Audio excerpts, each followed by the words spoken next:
রাত্রে শুরু করতে যাচ্ছি রিয়াদস্থ বাথা ইসলামিক সেন্টারে শাইখুল ইসলাম মোহাম্মদ ইবনে আব্দুল ওয়াহাব রচিত কিতাবুত তাওহীদ ওয়া আকুল্লাহ আল হাবিব গ্রন্থ থেকে ধারাবাহিক আলোচনা।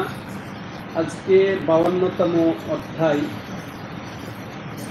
এই অধ্যায়ে লেখক রাহিমাহুল্লাহ যে গুরুত্বপূর্ণ বিষয়টি ফুটিয়ে তুলেছেন, যেহেতু কিতাবুত তাওহীদ তাওহীদের বই, তো তাওহীদকে সুসাব্যস্ত করার জন্য এই অধ্যায়ে তিনি উল্লেখ করেছেন বাবুন লা ইউকালু আসসালামু আলাল্লাহ।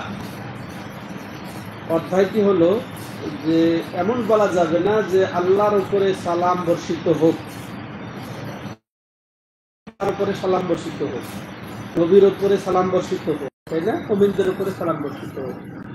কিন্তু এর বিপরীতে আল্লাহর উপরে সালাম বর্ষিত হোক এ বলার হুকুম কি, এর হুকুম প্রসঙ্গে তিনি এটা উল্লেখ করেছেন। অর্থাৎ এই অধ্যায় এদের তিনি বোঝাতে চেয়েছেন যে এটা একেবারে নিষিদ্ধ এবং পড়া নিষিদ্ধ, শুধু নিষিদ্ধই নয়, এটা পড়া নিষিদ্ধ। আসসালাম এটি আল্লাহর একটি অন্যতম নাম, আসমা সিফাতের অন্তর্ভুক্ত। তো এখানে এইভাবে বলা যে আল্লাহর উপরে সালাম বর্ষিত হোক, এটা একেবারে তার মর্যাদার অতলাম, মর্যাদাপূর্ণ, মানহানি তো বটেই। তাওহীদের পরিপূর্ণতার পরিপন্থী, বা এটা তাওহীদ নষ্ট হয়ে যেতে পারে, এবং এটা পরিপন্থী বটে যদি কেউ আল্লাহর দিকে এই সালামকে নিসবত করে যে আল্লাহর উপরে সালাম বর্ষিত হোক। আর অনুরূপভাবে এই সালাম অন্যর দিকে যদি নিসবত করে যে অমুকে সালাম, এটাও তাওহীদ পরিপন্থী। অন্য কাউকে আল্লাহকে বাদ দিয়ে এই সালাম নামে অভিহিত করা যাবে না, যেহেতু আল্লাহই সালাম, ওয়াস সালাম, আনতাস সালাম, আমিনকাস সালাম। আমরা ফরজ নামাজের শেষে কি বলি? তাহলে এটা কাউকে বলা যাবে এই সালাম কে? একমাত্র আল্লাহ। তো এটা যেহেতু তাওহীদ পরিপন্থী, যেহেতু আমাদের কিতাব হচ্ছে তাওহীদের, এই জন্য এরকম যাতে কেউ না ভুল করে এই সতর্ক করার জন্যই তিনি এই অধ্যায় এখানে স্থাপন করেছেন। যথার্থ হয়েছে। তাহলে এই অধ্যায়ের উদ্দেশ্য কি বলবো আমরা? যে আল্লাহর উপরে সালাম বর্ষিত হোক বলা নিষিদ্ধের অধ্যায়, এটা বর্ণনা প্রসঙ্গে এটা। কারণ আল্লাহর জন্য কি দোয়া, সালামের অর্থ কি? সালাম হচ্ছে যত রকমের বিপদ আপদ, কষ্ট দুঃখ থেকে নিরাপত্তা কামনা। আপনি কাউকে যদি বলেন যে আসসালামু আলাইকুম, আলাইকা, আলাইকুম, মানে তোমাকে আল্লাহ রাব্বুল আলামিন যত রকমের দুঃখ কষ্ট বিপদ আপদ, অসম্পূর্ণতা, যত রকমের সব কিছু থেকে আল্লাহ রাব্বুল আলামিন তোমাকে নিরাপদে রাখুন।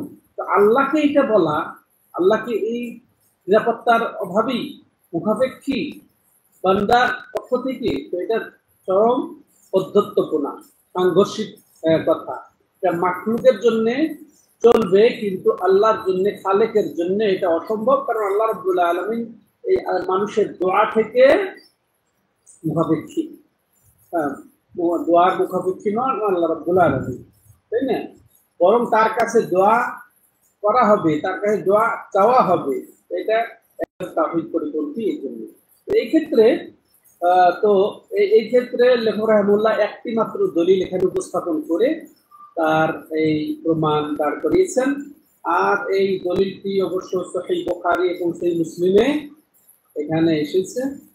তো লেখক সেখান থেকে বর্ণনা দিয়েছেন, জাফিস সাহিহে আন ইবনে মাসউদ রাদিয়াল্লাহু আনহু قال كنا اذا كنا مع رسول الله صلى الله عليه وسلم في الصلاه قلنا السلام على الله من عباده السلام على فلان وفلان فقال النبي صلى الله عليه وسلم لا تقولوا السلام على الله فإن الله هو السلام।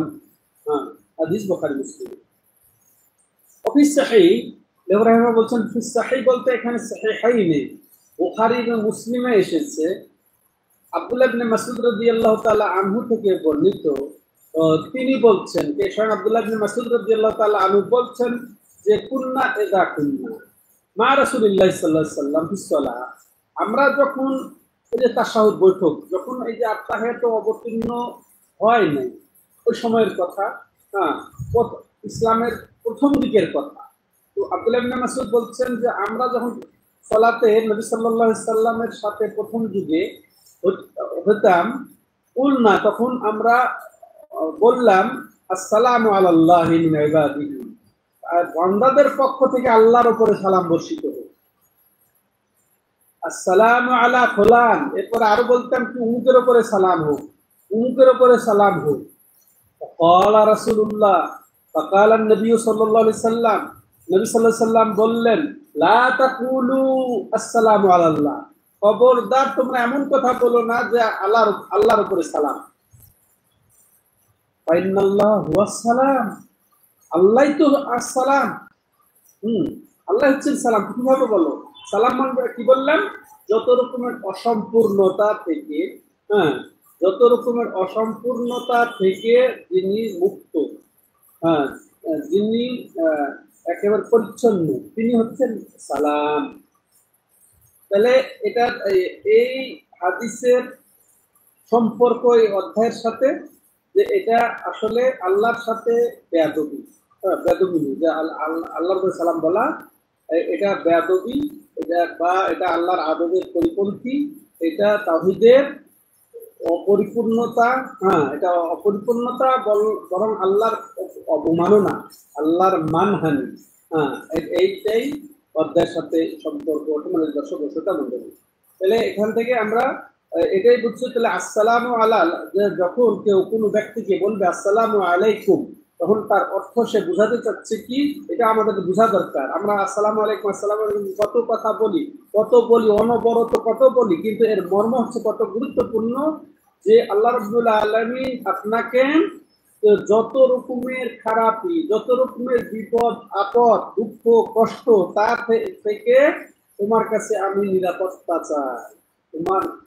তুমি নিরাপদে থাকো, এটা হচ্ছে কথা। আর এটা আসসালাম, এটা আল্লাহ রাব্বুল আলামিনের অসংখ্য নামের একটি অন্যতম নাম। হ্যাঁ, তো এটার অর্থই হচ্ছে যে এটা কেউ যদি আমভাবে বলে সালামুন আলাইক, এটা চলে। সালামুন নাকেরা, হ্যাঁ, অনির্দিষ্ট ভাবে বলে, আলিফ লাম বাদে বলে, তার অর্থ হচ্ছে যে আল্লাহ রাব্বুল আলামিনের যতগুলা আসমা আছে, নাম আছে, সেগুলা নামেরই আপনি ওসিলা দিয়ে বরকত কামনা করে চাচ্ছেন নিরাপত্তা। হ্যাঁ, তো এটা অর্থ হয়ে থাকে সমস্ত নামের ওসিলায়। তো তাহলে আর এটা প্রত্যেক যে আল্লাহ রাব্বুল আলামিনের পক্ষ থেকে যেন নিরাপত্তা চাচ্ছি, সাহায্য চাচ্ছি, এটাই ক্ষেত্রে। এই হচ্ছে মোটামুটি হাদিসের মর্ম। সম্মানিত দর্শক ও শ্রোতা মণ্ডলী, তাহলে আমরা কখনো বলবো না যে আল্লাহর উপরে সালাম, কারণ আল্লাহ রাব্বুল আলামিন, কারণ কি, কেন আমরা বলবো না যে এটা নিষিদ্ধের কারণ কি, যে আল্লাহ রাব্বুল আলামিনের নাম সমূহের একটি নাম হচ্ছে আসসালাম, আর আপনি বলবেন আল্লাহর উপরে সালাম, এটা অসম্ভব কথা। কারণ আল্লাহ রাব্বুল আলামিন এরকম দোয়ার মুখাপেক্ষী নন, হ্যাঁ, বান্দার দোয়ার মুখাপেক্ষী, কিন্তু সকল বান্দা, সকল সৃষ্টি তার পক্ষ থেকে নিরাপত্তার মুখাপেক্ষী। অতএব কারো এটা সমীচীন হবে না যে এইভাবে আমরা বলবো যে বান্দাদের পক্ষ থেকে আল্লাহর প্রতি সালাম বর্ষিত হোক, নিরাপত্তা বর্ষিত হোক যত রকমের খারাপ থেকে। এখন তাহলে এই হাদিস থেকে যেটা সরাসরি আমরা জানতে পারলাম যে আল্লাহর উপরে সালাম বর্ষিত হোক এরকম বলা নিষিদ্ধ। আর আরেকটা কি জিনিস জানতে পারলাম, আসসালাম আল্লাহ রাব্বুল আলামিনের নাম সমূহের মধ্যে একটি নাম। তেমনি ভাবে রাসূলুল্লাহ সাল্লাল্লাহু আলাইহি সাল্লাম যারা ইসলামের প্রথম যুগে জানতো না, যারা অজ্ঞ, তাদেরকে শিক্ষা দিয়েছেন।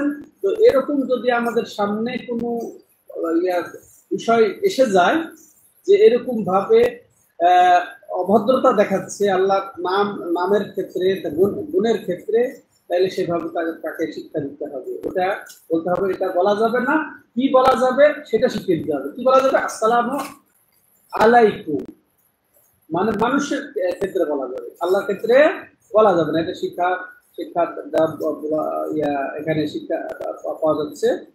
এরপরে কেন এটা বলা যাবে না যে এটা আল্লাহ রাব্বুল আলামিনের নাম, এটা কারণও দর্শে দেওয়া হয়েছে। তো আজকে এ পর্যন্তই কিতাবুত তাওহীদের 52তম অধ্যায়। ইনশাআল্লাহ আমরা আগামী সপ্তাহে 53তম অধ্যায় শুনবো এবং ধারাবাহিকভাবে ভাবে চলবে। আজকে আমরা ইনশাআল্লাহ আশুরার উপরে কিছু আলোচনা করব, যেহেতু মুহররম মাসের 5 তারিখ, সামনে আমাদের আশুরা। হাযা হুয়া আল্লাহু আ'লাম। সুবহানাকাল্লাহুম্মা ওয়া বিহামদিকা আশহাদু আল্লা ইলাহা ইল্লা আনতা আস্তাগফিরুকা ওয়া আতুবু ইলাইক।